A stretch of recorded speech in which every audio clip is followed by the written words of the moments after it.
और भी बहुत सारे लोग खड़े हुए थे। उसने दुकानदार को कई बार बुलाया, लेकिन वहां पर भीड़ इतनी थी कि दुकानदार का ध्यान उसकी तरफ गया ही नहीं।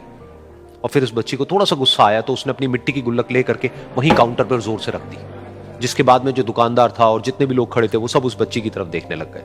और फिर उस दुकानदार ने उस बच्ची से पूछा, बेटे आपको क्या चाहिए? तो वो बड़े ही भोलेपन से बोली कि मुझे एक चमत्कार चाहिए। ये सुनकर के दुकानदार को कुछ समझ नहीं आया, ना ही वहां पर जो लोग थे उनको कुछ समझ में आया, और सब उसकी तरफ देखने लग गए। फिर दुकानदार ने बोला, बेटे चमत्कार तो यहां पर नहीं मिलता है। तो बच्ची को लगा कि वो उससे झूठ बोल रहा है, तो बच्ची ने कहा कि मेरी गुल्लक में बहुत पैसे हैं, आप बताओ आपको कितने पैसे चाहिए, लेकिन मैं आज यहां से चमत्कार लेकर के ही जाऊंगी। तो वहीं काउंटर पे एक और आदमी खड़ा था, उसने उस बच्ची से पूछा कि बेटे क्यों चाहिए तुमको चमत्कार?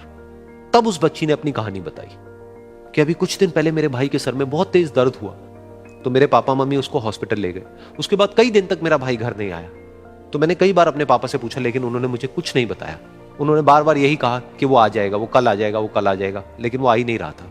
तो मैंने देखा कि मम्मी रो रही है, और पापा मम्मी को कह रहे थे कि उसकी दवाइयों के लिए और उसके इलाज के लिए जितने पैसे चाहिए उतने मेरे पास में नहीं है, अब उसको कोई चमत्कार ही बचा सकता है।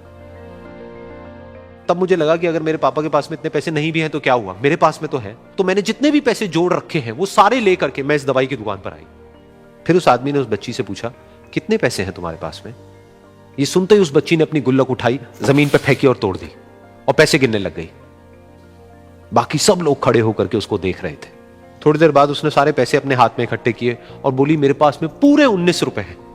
वो जो आदमी वहां पर खड़ा था वो थोड़ा सा मुस्कुराया और बोला कि अरे तुम्हारे पास में तो पूरे पैसे हैं, इतने का ही तो आता है चमत्कार। ये सुनकर के वो बच्ची बहुत खुश हो गई और बोली कि चलो मैं आपको अपने पापा से मिलवाती हूं।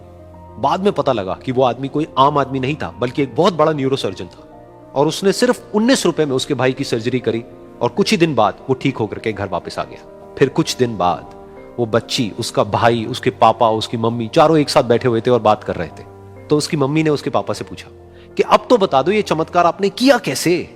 तो उन्होंने अपनी बेटी की तरफ देखा और बोले, ये चमत्कार मैंने नहीं, इसने किया है।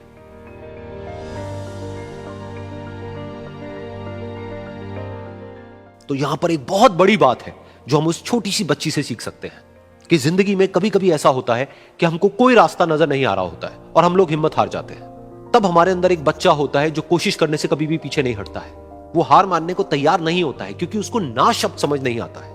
वो बच्चा जिसके लिए कुछ भी नामुमकिन नहीं है, क्योंकि वो हर हाल में कोशिश करता ही रहता है।